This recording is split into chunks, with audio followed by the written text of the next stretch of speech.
Hello, hello. Sunday, SummerSlam, August 23rd. I wish I could say I'm a little more excited for this pay-per-view, but again, this pandemic has made these things a little bit awkward. As we have talked about before, I have gotten caught up on Raw and SmackDown, just like I did for NXT before TakeOver. I enjoyed TakeOver. I will actually do a review of it for later in the week. I will do the same with SummerSlam. It's a little bit of an odd pay-per-view. A couple of things I will point out. But it appears that we have 8 matches later today. So I'll give my predictions, hopefully better than last night's, and we'll kind of go from there. Regardless, I will be watching and I will stream immediately afterwards since I will be wide awake. Obviously, I didn't have to work on Sunday. It made things much easier for me. So my sleep is essentially fixed. I can't even go work in like early in the morning tomorrow due to me working a graveyard. So it makes things really convenient. We're going to talk about Madden probably on stream a little bit because some changes are going to be made, but that's not why we're here. We're here to talk wrestling. So let's do that, shall we? Hello. 8 matches tonight. A lot of title matches. I believe there are 5. There's a list. There's 6. I lied. So we have the Universal WWE Championship tag, both women's championships in the United States. So let's start from the bottom and work our way up. First off, we have the no disqualification match. Loser leaves WWE. That escalated pretty quickly. We saw Mandy Rose get the haircut, and things have definitely escalated over the last couple episodes of SmackDown. So now we have this Sonya Deville against Mandy Rose. Loser leaves WWE. This is a tough one. It really is. The reason this is tough because you have to think outside the box, I feel. Either A, you think directly as in someone has to leave and they're going to come back later because this is something that the WWE does from time to time. No one ever really truly has done in wrestling. Or you look at it and say someone's contract is up or someone they're not doing something with that you want to go away. I feel like that leads me to say that Mandy loses, even though I know that she does things on the other side. But I just believe Sonya Deville, if she were to win this match and you assume that she's staying, she can build this and parlay this into her for once and finally becoming someone relevant on the women's side. I mean, I think it would be fantastic. She has never really been pushed. Neither has Mandy for that matter either. I mean, Mandy does have a title match, a pay-per-view title match in her resume. I just feel like this would be Sonya's time. I know it's going to really disappoint a lot of people to see Mandy go if that's the case, but you have to see how these things play out. So I'm going to take a shot here and say because Sonya has not gotten the push, I'm going to keep my fingers crossed on her getting this win and hopefully getting to go to do bigger and better things in the future. Not saying she has to win a championship, but let's make her not just fodder on the show and constantly losing and just being offered up to make other people look better. 1. And who could forget the storyline with Naomi and Mandy? We don't need that again. So kind of a little salty over that. All right. Next non-title match, the only one left, is the street fight between Ray's son. Hopefully he's seen okay these days, Rey Mysterio. And Seth Rollins, the Messiah, Monday Night Messiah.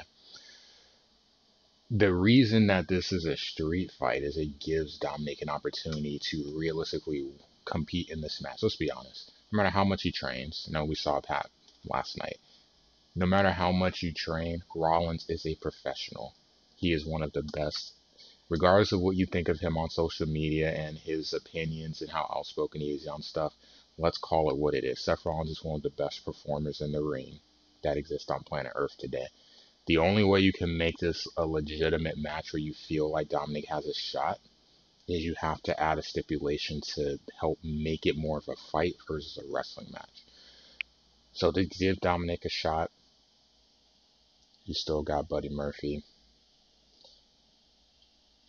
Potentially you'd have Ray show up and, down the road a tag match, which would be pretty cool, honestly, father-son tag. But regardless of how this turns out, Rollins wins this match. I feel Dominic will have a good showing with it being a street fight.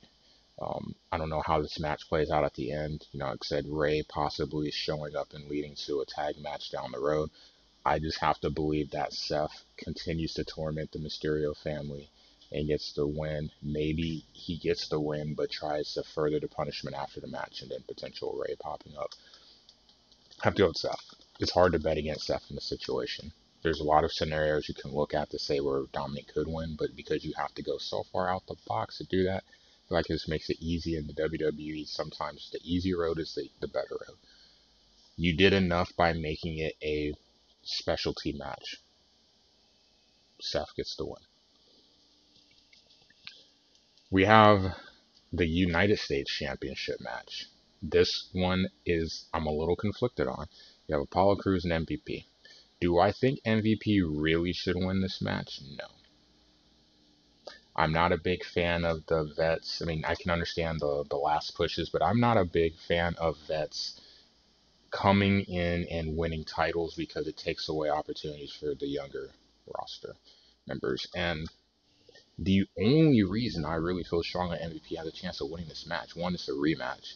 Two, MVP just formed a new stable. They need some gold. They need something to help make them relevant.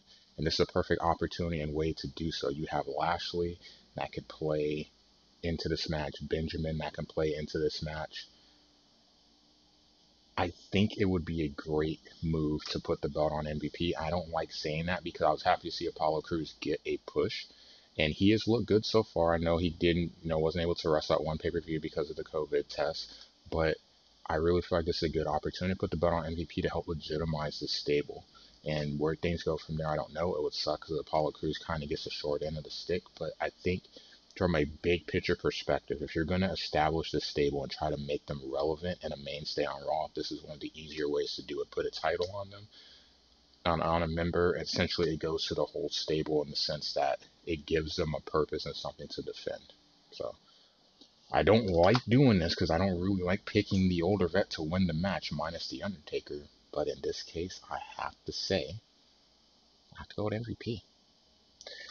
I don't like my match picks so far. I feel like I'm setting myself up for disappointment with two of those. Then we'll go to the tag titles and we'll switch gears to a different scenario altogether. You have Andrade and Angel Garza. They've had their struggles with Austin Theory, post Austin Theory, and they don't ever seem to be able to fully get along and cooperate, but then they get in the ring and they still find ways to win matches.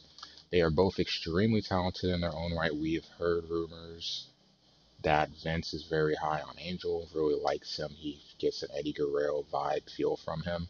And obviously Andrade is a great performer in the ring. We don't even have to touch into the Charlotte situation. I'm sure some of you probably are thinking that watching this. Then you have Street Profits. Street Profits, very entertaining, good in the ring. They do good work on the mic. Like, they're extremely entertaining. It just sucks for them that it's during the pandemic, so people can't fully appreciate their greatness because they don't get those situations. They don't get the interaction, the instant feedback from the fans. That said, they win. It's hard for me to bet against them. They're one of the best things going on Raw right now. I can't divert from them. I really can't, not yet. They continue to be one of the better segments on Raw every week when they're on there. It's just hard for me to go against them right now. I said it's just bad timing with their title reign, which is going to be a theme later on. But it's really bad that the title reign comes at a time where it can't fully be appreciated. But regardless, I really believe in them. I think it'll be an excellent match. It has the potential to be a match stealer because you have four good competitors in the ring. I think they'll have good chemistry. Got to go with the Street Profits to retain. Then we have the fun. And I'm going to do these kind of together. This will be interesting. And I need to look up something really quick. I'm pretty sure, and now I can't remember. So I need to look this up real quick.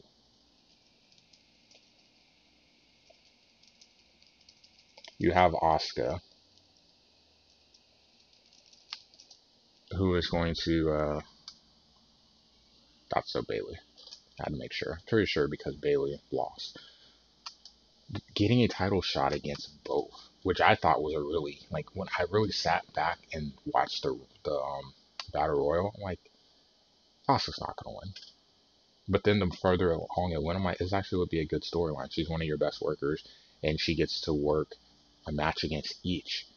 And you also can play into this kind of hidden tension between the two with Sasha and Bayley, especially if Bayley, I'm sorry, if Asuka was to win one and lose the other, because then it creates an issue depending on how to play it out. So she faces Bayley first. So this sets up a stage where it makes it easier for Sasha, but you know she's going to have to wrestle twice. So I feel like in a case where if you have to wrestle twice, there's a couple things that can come into play. So I'm actually going to package these predictions together.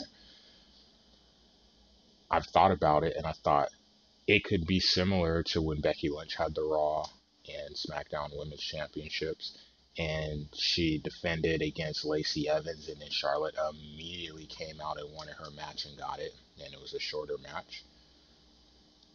And she loses because, the fatigue playing a factor, so this obviously benefits Sasha. At the same time, are they going to be interfering to help out the other? Could a potential Bayley loss make Bayley want to cost Sasha the title out of jealousy? Because still the women's tag champs. This is how I see things playing out. I see Bayley losing and Asuka moving back to SmackDown, essentially. I see, and this is where the problem comes, because they're technically still the tag champs, so they're able to be on both shows. Technically,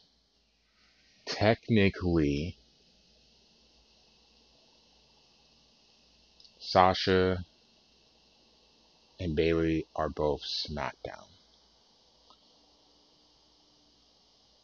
Which means if they were to feud in the future, you kind of would need it to be around the SmackDown title, but you can present it with them both being tag champs.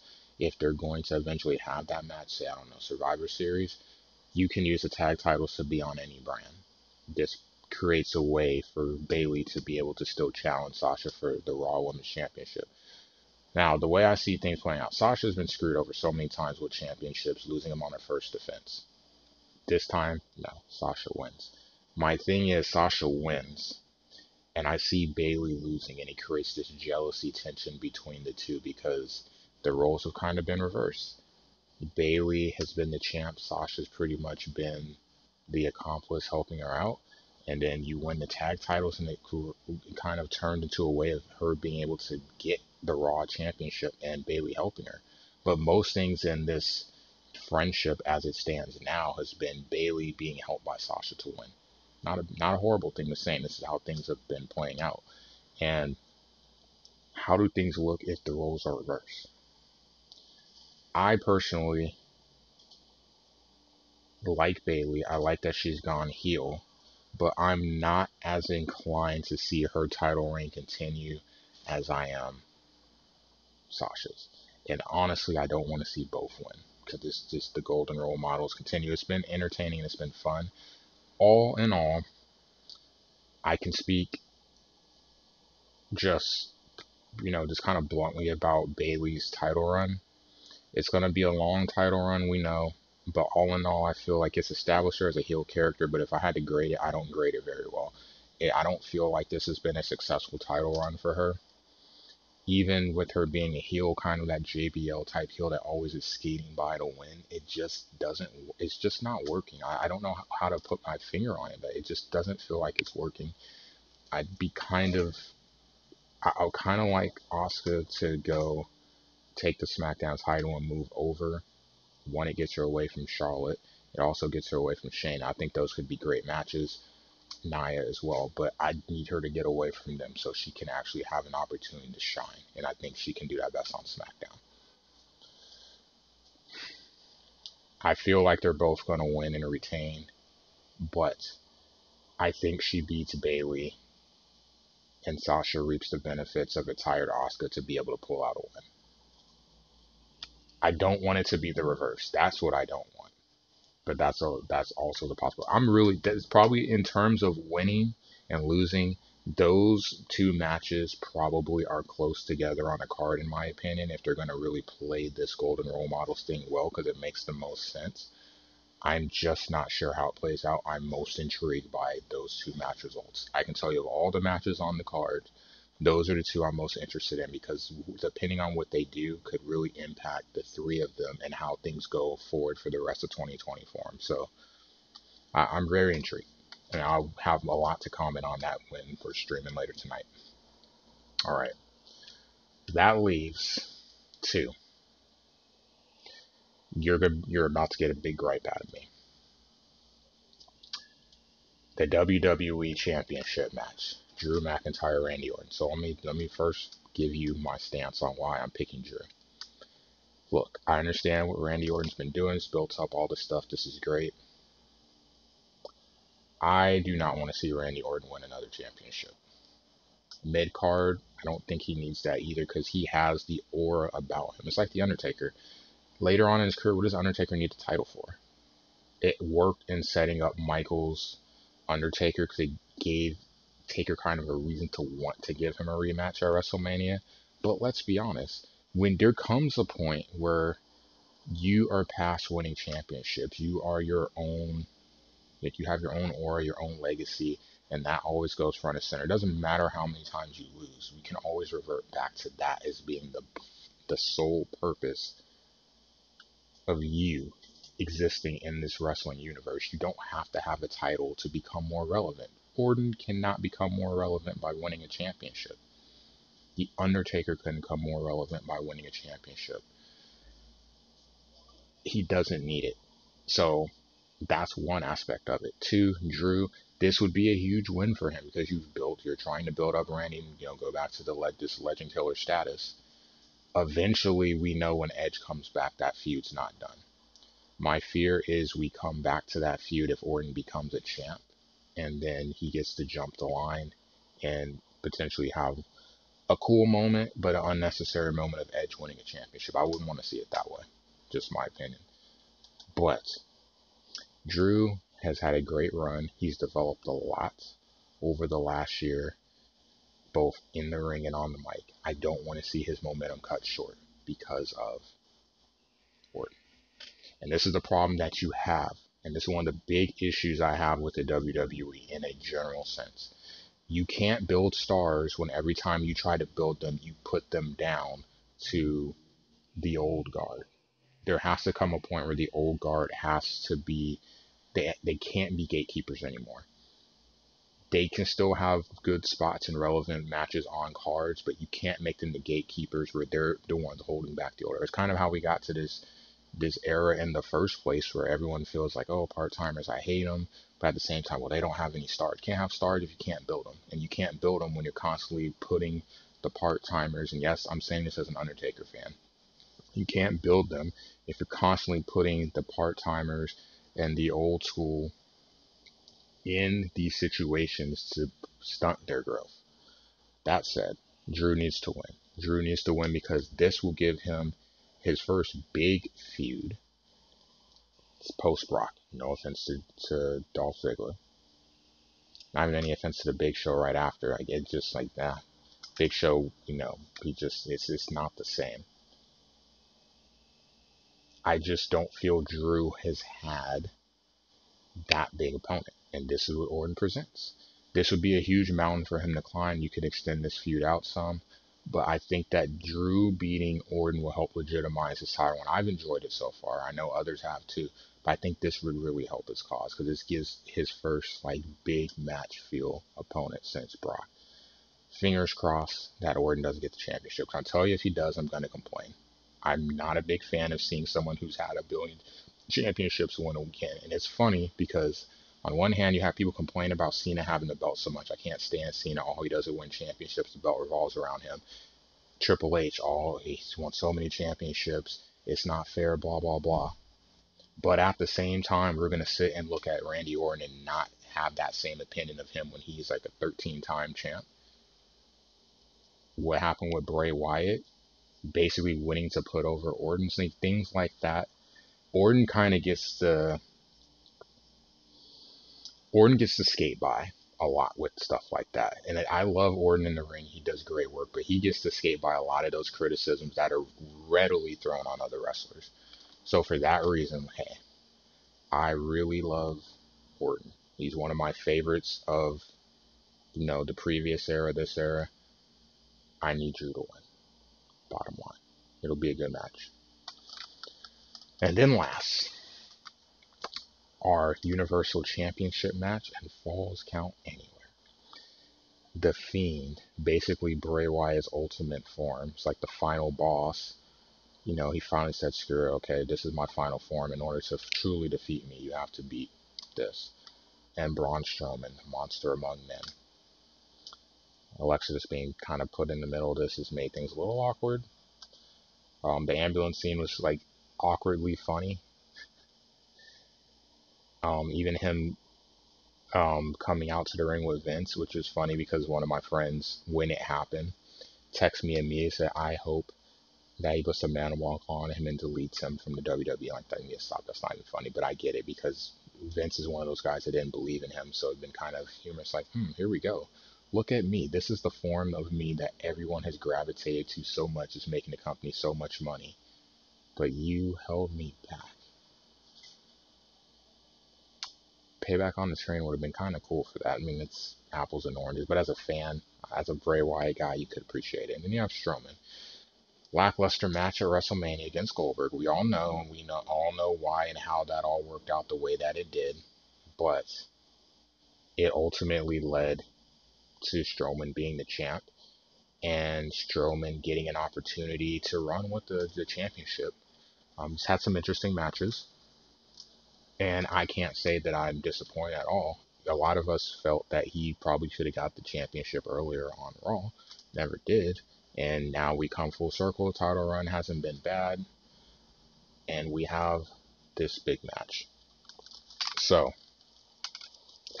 I'm going to tell you I want Bray to win. And I'm going to tell you why. I'm concerned if, first of all, I'm telling you what, if this doesn't close out the show, I'm kind of nervous that that Orton's going to win the title. If that match closes it out, I'm pretty sure that Orton is going to win. Just a WWE thing, you just kind of get the feel sometimes. Tell you why I want Wyatt to win. One, as much as I like Braun and he's done great. If we look on the landscape of SmackDown as it currently stands today, if Braun wins, this feud is over. Who's Braun facing? Who is there on SmackDown? I just want you to think. I'm not even going to throw any names, but who do you think Braun can move to next? I'm not necessarily convinced that that person exists right now.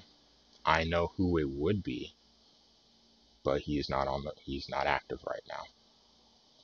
Versus said person can be held for a later date, and I believe that is a nice feud with Wyatt, because I think we were headed that way with WrestleMania pre-pandemic of Reigns overcoming the Fiend. So getting that when things return to normal, I would be okay with that. I really would. That said, the Goldberg loss stung, especially with it being a squash, which is just, I was in shock. Like, it's one of the hottest things going in WWE, and he loses like that. Just, what? So his momentum got killed. His chance to rebuild his momentum some. It's a Falls Count Anywhere match, so I feel like this is going to bring out the best in both of them. They can just be absolutely reckless. I think because he's facing Braun, it's going to make him appear a little more human than he has in the past. Because Braun's not necessarily human either, It's not like how it was with Daniel Bryan or The Miz, where he could just, or Rollins, where you could just shake everything off. I feel Braun is going to be able to go toe-to-toe with The Fiend, which will make this a very entertaining battle. But I just think it's a great opportunity for them to capitalize on Wyatt. Also, he doesn't have to be there all the time. You got the Firefly Funhouse, you have that, so you don't necessarily need him in the ring all the time. It's a character that actually works really well with the pandemic. And I think it just, Strowman has shown me enough that I feel confident in saying we can put the belt on him, a big belt on him later on, and he's going to have more championships in his future. But I just feel with the way things have been going and with the way things were pre-pandemic, putting the belt back on Wyatt leads me to a path that I'm looking forward to with the eventual collision course match with Roman Reigns, whenever that comes. But I also hear the argument of, well, if Wyatt wins, who's he facing on SmackDown? Because again, this got to kind of be the end all be all match. So who's left to face? We'll see. Regardless, those are my predictions. So to sum it up, I have Braun losing the title to the Fiend, McIntyre retaining against Orton, Street Profits retaining against Andrade and Garza, Asuka winning the SmackDown's Women's Championship, essentially moving over to SmackDown. Sasha defending against Asuka, remaining. Obviously, they're still the tag champs, so her and Bayley will still be able to be on whatever show they want. The tension will still be there, but eventually, I think that leads us eventually to that match. Rollins beats Mysterio, Dominic in the street fight, and then we have Apollo Crews dropping the title MVP, giving the MVP Lashley, Benjamin, their stable, a championship. So helping to legitimize them. Rose and Neville. That was a tough one. I feel Sonya wins. Sorry, Mandy. Sorry, Mandy fans. Sorry, Corey Graves. And also on top of that, one thing I just want to put out there, Retribution. They've had a lot of chaos over the last couple of weeks. Do they have any impact on any matches or anything that happens? And then Vince also, you'll never see it coming. That sometimes he says stuff that's just like out there just to be said, helping to draw excitement into things. Other times it's actually something might happen. So I'm kind of curious. That said, let me know what you guys think. Like I said, I'll be watching pay-per-view live. I'm looking forward to it. I'm actually going to go grab some food right now. I'm recording this a little bit later, a little closer to the start, and then I'll be watching and we'll be on stream playing some golf and some other stuff to have some laughs, and we'll talk about it. So I'll see you guys later. Have a good day. Enjoy the show. Please, please, please, please, please, please, please, Orton, do not win. That's all I want. See you guys later.